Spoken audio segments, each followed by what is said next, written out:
The November air sliced through my jacket, its chill penetrating my skin as I shivered uncontrollably. It wasn't just the cold that shook me. A fever had taken root in my body over the past few days, leaving me weak and exhausted. Despite the ache in my bones and the longing for the warmth of my bed, I pressed on, driven by a stubborn determination instilled in me since childhood.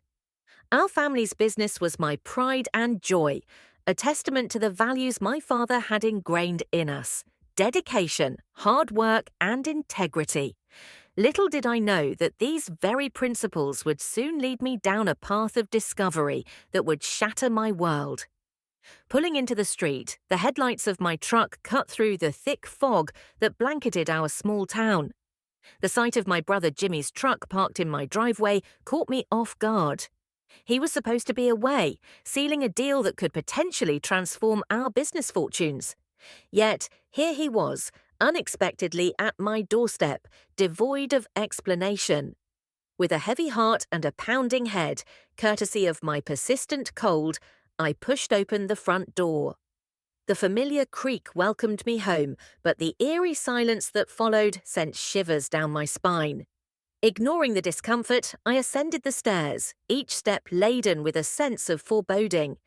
The bedroom door stood slightly ajar, a sliver of light seeping through, casting haunting shadows across the floor. The sounds emanating from within grew louder, unmistakable, and heart-wrenching. My hand trembled as I pushed the door open, revealing a scene that rendered me speechless. There, in the bed that I shared with my wife Camilla, lay Jimmy, entwined with her in a manner that left no room for doubt.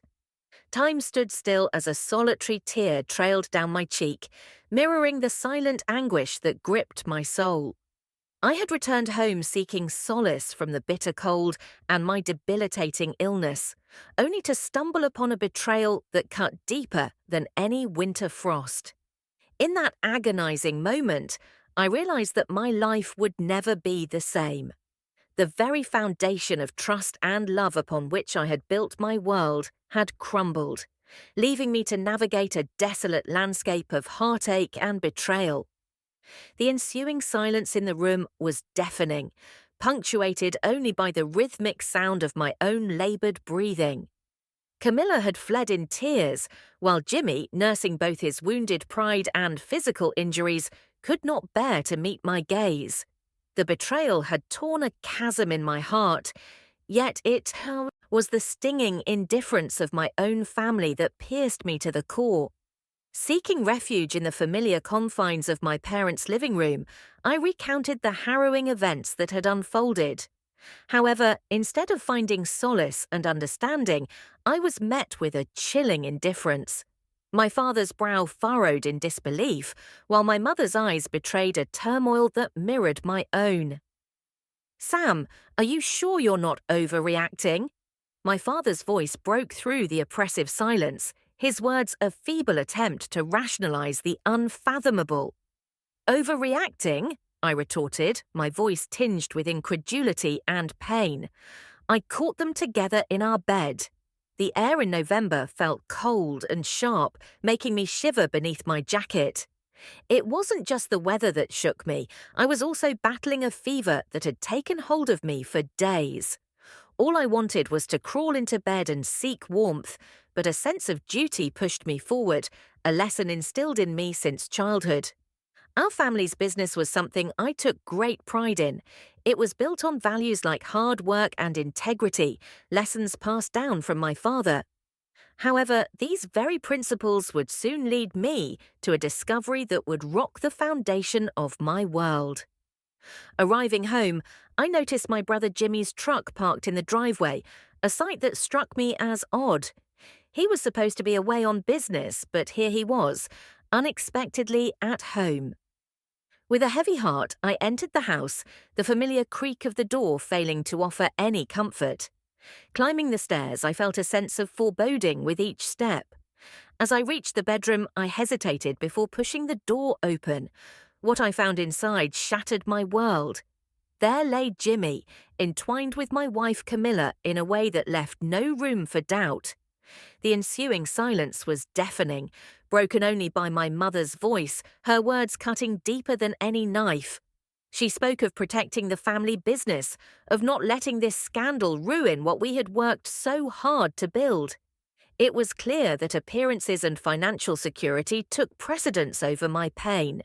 Feeling like an outsider in my own family, I realized that my suffering was secondary to the business and Jimmy's future. The familial bonds I once held sacred crumbled under the weight of their words. In the aftermath, I sought refuge in the disciplined life of a soldier. The Army Corps of Engineers became my sanctuary, offering a sense of order and duty that drowned out the chaos of my personal life. During a routine mission, fate intervened. An explosion shattered the monotony, thrusting me into a crisis where I found purpose in saving a fellow soldier named June. Despite my own pain, I was driven by a newfound resolve to rescue her and, in turn, a part of myself. As we recovered together, June's unwavering support became a beacon of hope. Through shared conversations and experiences, I began to understand the true meaning of redemption, not just saving others, but finding the courage to rebuild oneself. Our bond grew stronger with each passing day, transcending the confines of blood ties. In June, I found a friend who felt more like family than anyone I had known before. Each day, as I donned my uniform, it became a symbol not just of service to my country, but of the journey towards redemption and the enduring strength of the human spirit. After leaving my family home, the following months became a blur of motion and emotion. I threw myself into my work, not just to distract myself, but to rebuild and prove to myself, if no one else, that I was more than just the middle child or the betrayed husband. During this time, the seeds of a new venture began to take root within me. Fueled by ambition and a subtle desire for revenge, I found solace in the long hours and hard work. Each completed project and secured contract felt like a step away from my past and a step towards something new and wholly mine. Rebecca's unwavering support played a crucial role in my journey. She was more than just a partner. She was a catalyst, pushing me to aim higher and dream bigger. Her legal expertise and business acumen were invaluable, but it was her belief in us that truly drove our progress. Together, we strategized and expanded the business at a pace that surprised even me. We diversified our portfolio, took calculated risks, and watched as our small company grew into something formidable. It wasn't merely about growth for its own sake. It was about laying the foundation for a new life and a new legacy. With each success, I felt the weight of the past lifting, replaced by a sense of achievement and a flicker of hope. I knew a confrontation with my family's business was inevitable, but I was no longer the overlooked middle child. I was ready to stand my ground and show them, and myself, what I was capable of. The day we initiated the takeover was crisp, the sky a clear, unyielding blue, much like my resolve. Rebecca and I had meticulously planned every move, analyzing every potential outcome like chess masters, strategizing the checkmate. Walking into the boardroom of my family's company felt surreal. The familiar faces of my parents, Jimmy, and the board members were clouded with confusion and a hint of fear. They recognized the threat I posed, yet they underestimated me, clinging to their outdated perceptions of who I was. As Rebecca laid out our proposal, her voice steady and confident, I watched the realization dawn on their faces. We weren't just proposing a merger, we were asserting dominance, backed by the success of our empire and the alliances we had forged. It wasn't just business, it was personal, a reclaiming of my dignity and a test of my newfound strength. And as the meeting unfolded, I knew that no matter the outcome, I had already succeeded in proving myself and building something extraordinary from the ashes of my old life. After the tension-filled silence that followed, My father couldn't contain his disbelief, letting out an incredulous chuckle. You can't be serious, Samuel. This is a family business. You can't just waltz in and take over. But I was serious, and I knew I had every legal right to do so. Years of being sidelined and overlooked had finally come to an end for me. I wasn't the naive boy they remembered. I was a man who had built an empire from nothing. I refused to be underestimated any longer. The vote was merely a formality, a procedural step in a game whose outcome was already decided. One by one, the board members, swayed by the promise of continued success and the fear of being left behind, sided with us. Watching the company that had once caused me so much pain fall under my control was a bittersweet victory. There was no joy in seeing the shock and betrayal on my family's faces, only a sense of closure.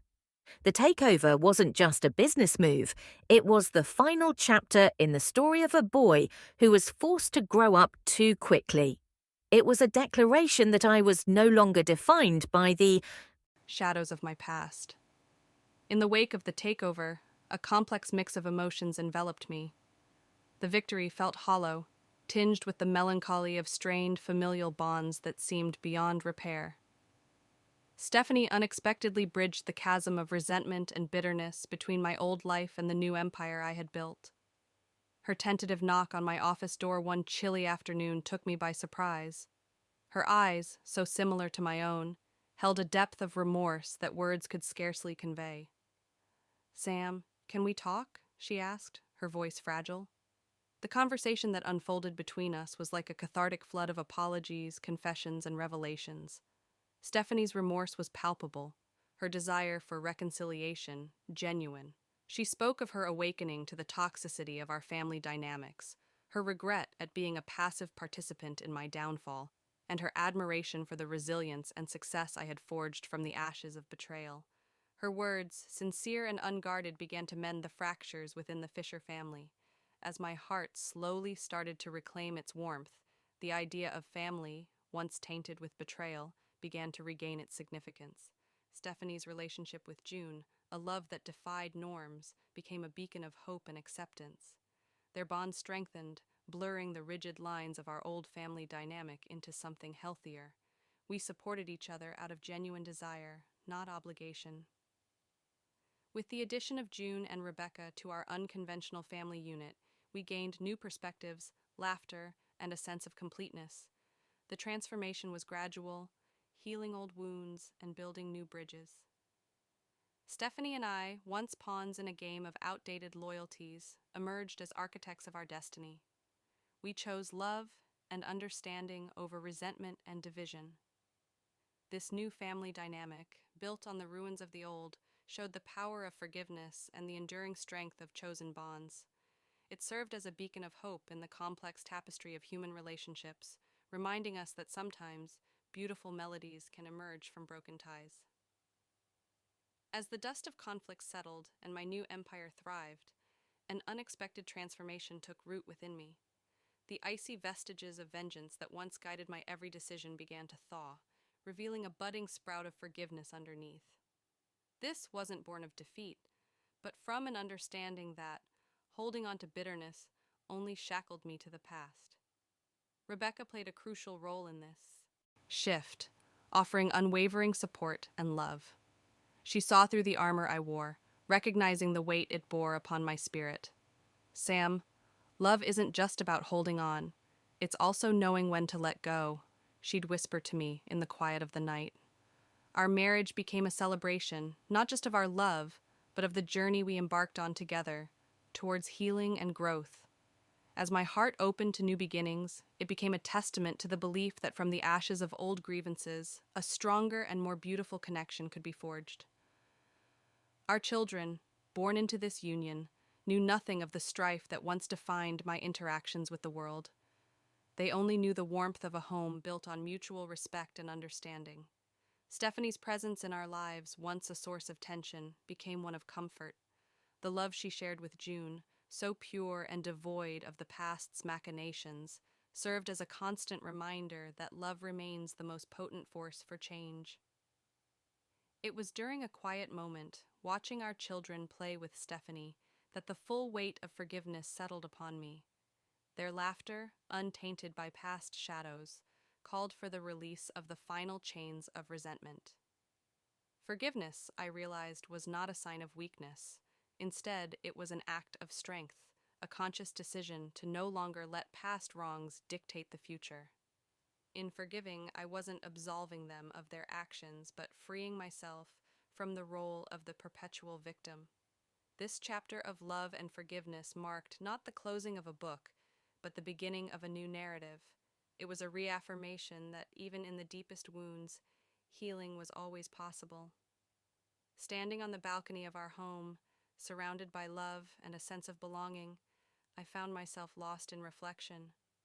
The journey from the cold November day that shattered my world to this moment of peace was long and fraught with challenges.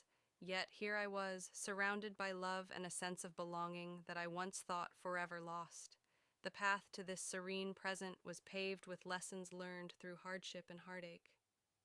Each step away from betrayal and towards building my empire taught me about resilience, the true meaning of family, and the redemptive power of love. Rebecca's hand found mine, a gentle reminder of the partnership that had been my anchor through the stormiest seas. Together, we had built more than a successful business. We had created a sanctuary where love was the foundation and trust was the cornerstone. The reconciliation with Stephanie, once unimaginable, was now a source of strength. Our shared experiences, once a chasm that divided us, had become the bridge that connected our lives in unexpected and beautiful ways. As the sun dipped below the horizon, casting a warm glow over the faces of my family, I realized that the greatest triumph was not in the empire built or the wrongs righted, but in the ability to look forward to the future with hope. Embracing the future meant acknowledging the past, learning from it, and then letting it go. In this moment of reflection, I understood that embracing the future meant acknowledging the past, learning from it, and then letting it go. It was about taking the lessons learned and using them to create a better tomorrow for the family I had found and the one I had forged.